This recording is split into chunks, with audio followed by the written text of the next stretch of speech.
Though the top 3 prototypes finished within 1 hour and 10 minutes of one another at the end of the 1,350-mile first leg in the 23rd Mini Transat Eurochef, between Les Sables-d'Olonne and Santa Cruz de la Palma, there is a much bigger gap between the top 3 production boats. Indeed, Melwin Fink, boat 920, Sign4Com, crossed the finish line with a lead of 19 hours 12 minutes over Christian Cargill, boat 980, all hands on deck, and Hugo Dallin, boat 979, Yacht Club St. Lunaria, respectively second and third, in this first act, with its most unlikely scenario.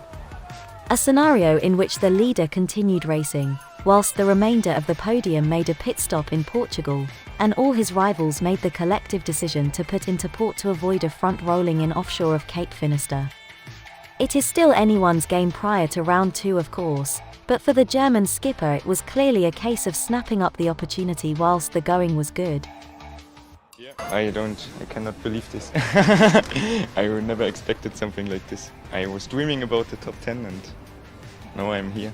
The first boat and 100, what did you say? 100 miles in front of the second. It's crazy.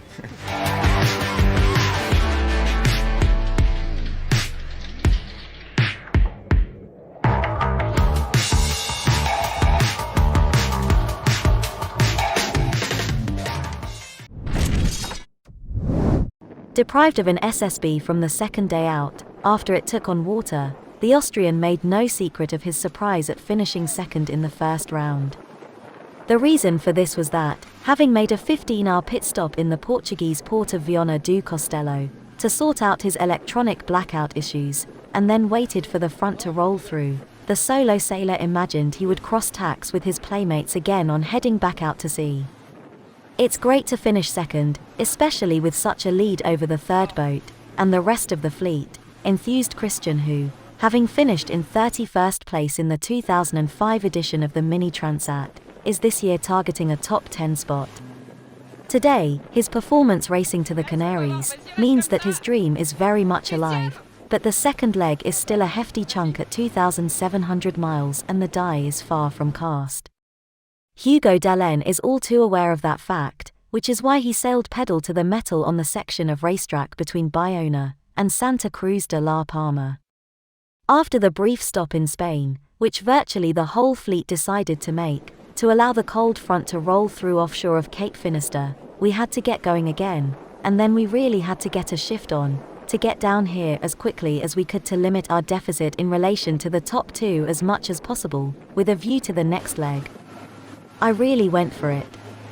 I didn't get a lot of sleep, and I didn't manage the machine very well either, commented the skipper of the Maxi 6.50, flying the flag of the Yacht Club de St. Lunaria, near St. Malo, who spared neither his effort, or his steed, to get back on the scoreboard, but his unquestionably made quite an impression, really banging the point home, with regards to his status as the circuit's strongman.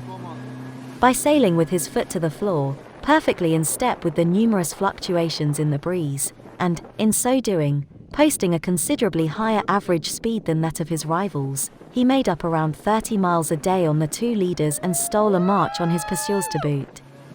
So, any regrets about putting his race on hold temporarily? I believe we were right to put into port, let the front roll through, and then set sail again. That way, we didn't have to call in a helicopter, there were no problems, and that's the most important thing, assures the skipper, who made the most of his stopover, to resolve some issues with his boat's structure, the mast wand, and the autopilot control, which occurred during the passage of the first front, in the Bay of Biscay. Would I have continued without that? It's fair to say that in the second front, with the bottom of my boat delaminating, it would doubtless have been a bit tense, admitted Hugo. One thing for sure, whatever happens next, we haven't heard the last of him.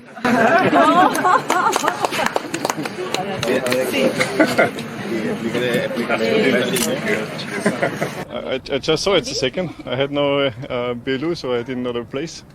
So I'm very happy. Yeah, it was like not easy to do after the cup finished. Yeah, it was very difficult because like there was this, everybody was nervous and we got all these calls of the bad weather and yeah, then we tried to get a place in the marina and we didn't get a confirmation. So we basically waited a little bit and then we had a chat on the VHF and say, so what's going on and what's the weather be like more south. And he was really cool. He was already calculated, I think, 38 miles to the next meteorological area. And he said there's less wind there. So let's go. Yes, first of all, I had a blackout, yeah. It was like no light, no nothing, no depth sounder. So I decided to stop. It's more safe for me. And first I wanted to stop in Bayona, but it was a night arrival. So it was too dangerous for me to go in there without any radio, light stuff like this. So I decided to go one port further to Vaiana de... How's it called? Yeah, Cat. Vaiana de... Vaiana, don't worry, Vaiana. And yeah, there's 15 hours stop over there. And then as soon as the front passed, I was going on. Sorry, I didn't know. I had no idea. Yes, but I just heard at the finish that I'm second.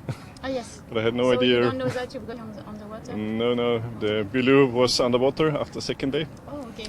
And so I had no information, just like followed my strategy and it turned out to be good. So that we could before the second leg? That's the plan, but I have to repair it first, so I know the ranking then. Okay, thank you. Thank you very much.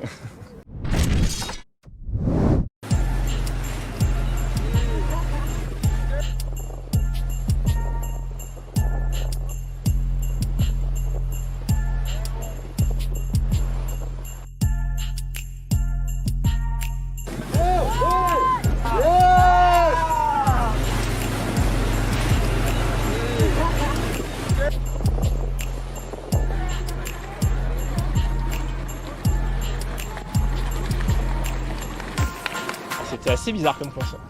Le petit stop en Espagne, repartir, recravacher pour réussir à arriver ici le plus vite possible, pour pas leur laisser trop d'avance, pour pouvoir réussir à les accrocher à la prochaine étape.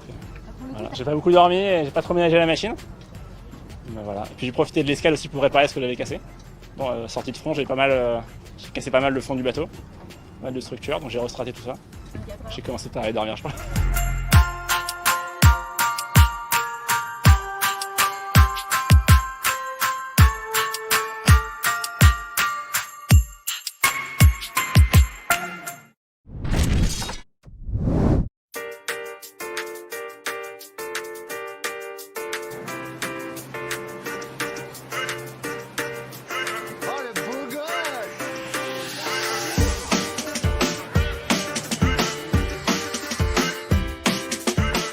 Cette folle étape, alors déjà on est parti, il y avait 25 nœuds, donc c'était un peu sportif quoi, le départ et tout ça, c'était dur de se mettre dedans. Enfin moi j'ai vachement galéré à mettre dedans les 2 premiers jours. Pour le général de la Transat, que ce soit pour tout ce que je voulais faire, c'est mort quoi. Dès le premier jour, enfin le deuxième jour. Et nous on est resté 3 jours en Espagne, c'était très joli. Et pendant ce temps-là, ils sont descendus quoi, plein de balles.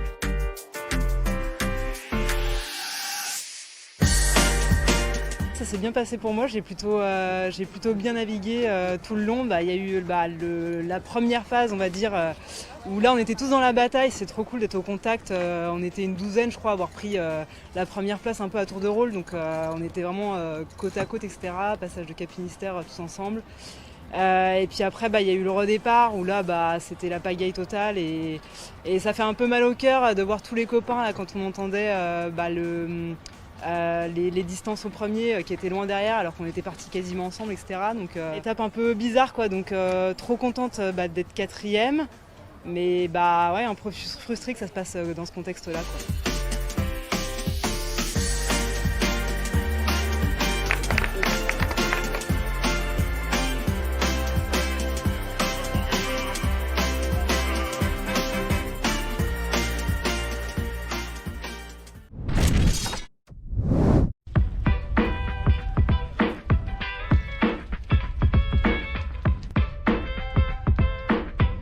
Je retiens déjà que c'était top en tant que marin. Premier truc, c'est que je suis content d'arriver, le bateau est en bon état, j'arrive, l'île est magnifique, donc le marin est hyper content. Après, je n'attendais pas du tout une étape comme ça, comme tout le monde j'imagine. Donc j'avais fait un bon départ, j'étais dans le bon groupe, je suis parti à Bayona avec le groupe de tête et puis je crois que j'ai 50 000 de retard sur le top 10. Voilà, donc je ferai tout pour atteindre, essayer de faire le mieux possible. Mais sinon c'était cool là, voilà. Je pense que c'est vraiment le scénario qu'on n'avait pas prévu. C'était vraiment une étape en 3 phases, quoi. Trop bien au début, dur pendant 2 jours, et puis après, l'arrivée est très chouette.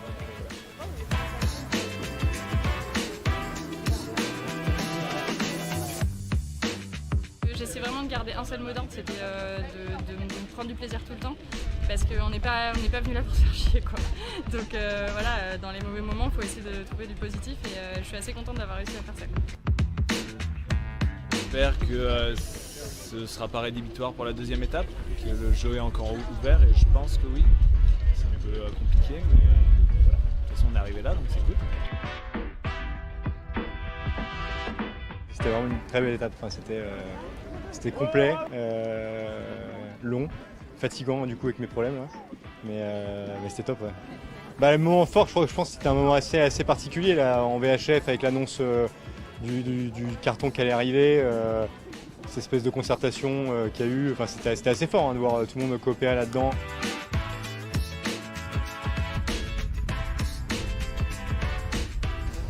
Oui, c'était une étape vraiment bizarre, très dure au début. Moi j'étais malade 48 heures au début, donc ça a vraiment été dur.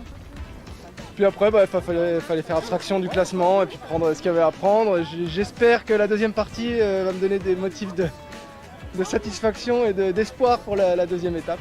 On verra. Mais bon, c'est la vie, c'est la course, hein, c'est pas grave. J'ai bien aimé, voilà, on se met en difficulté, donc à nous de gérer.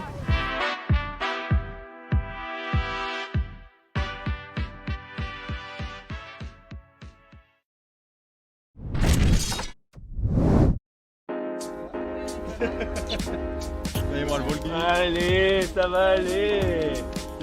C'est un peu le sentiment bizarre là, de la course qui a été coupée.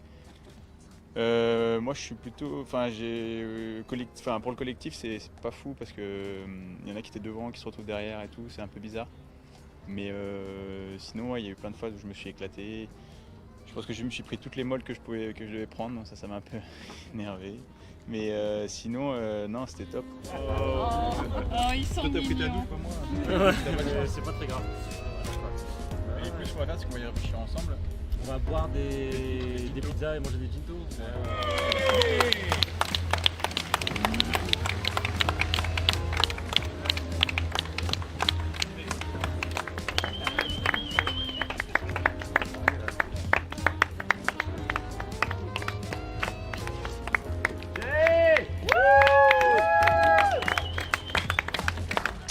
Really long, really emotional.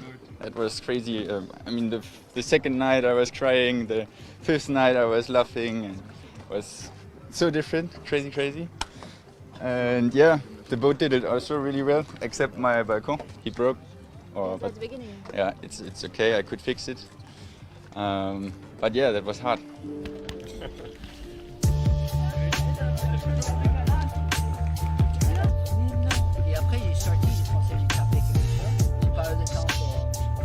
C'est une aventure dès le départ, tu sais pas qu'est-ce qui va passer, mais j'ai jamais pensé à mon vie qu'une orque va bouffer le cerveau. Mais ouais, c'est comme ça. Après, on fait un peu de bricolage sur le ponton et j'ai reparti.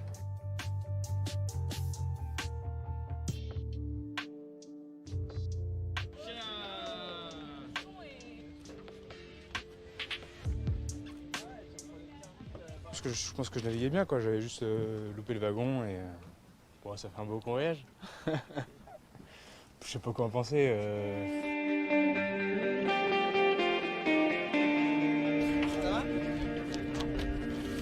J'ai encore pas digéré trop la chose. Je suis pas vraiment content. En fait, non, je suis content de comment on a gestionné toutes les fermes là. Elle nous a parlé, nous a discuté, nous a fait vraiment tout un esprit super mini et ça c'est la bonne chose de l'État. Franchement, ouais, il y avait plein de moments de poésie vraiment et j'avais envie de ça. Tu vois, en plus de faire bien marcher le bateau, c'était aussi de retrouver cette ambiance du large, quoi. Ces ciels que tu vois que quand tu es loin en mer. C'est vraiment ça qui me manquait et donc ça fait plaisir d'avoir retrouvé ça, quoi. I think the moment when I realised this was going to be a memorable race was on night one. Someone's radioed, they've lost a mast. Antoine radioed, he'd lost his rudder, and then someone says, I'm being attacked by orcas. And I said, okay, this is bullshit. I didn't sign up for this. It wasn't in the brochure. You know, they said just do a nice sail to the Canaries and a nice sail to Guadeloupe, and there's wildlife attacking boats and everything. So yeah, it got pretty crazy there.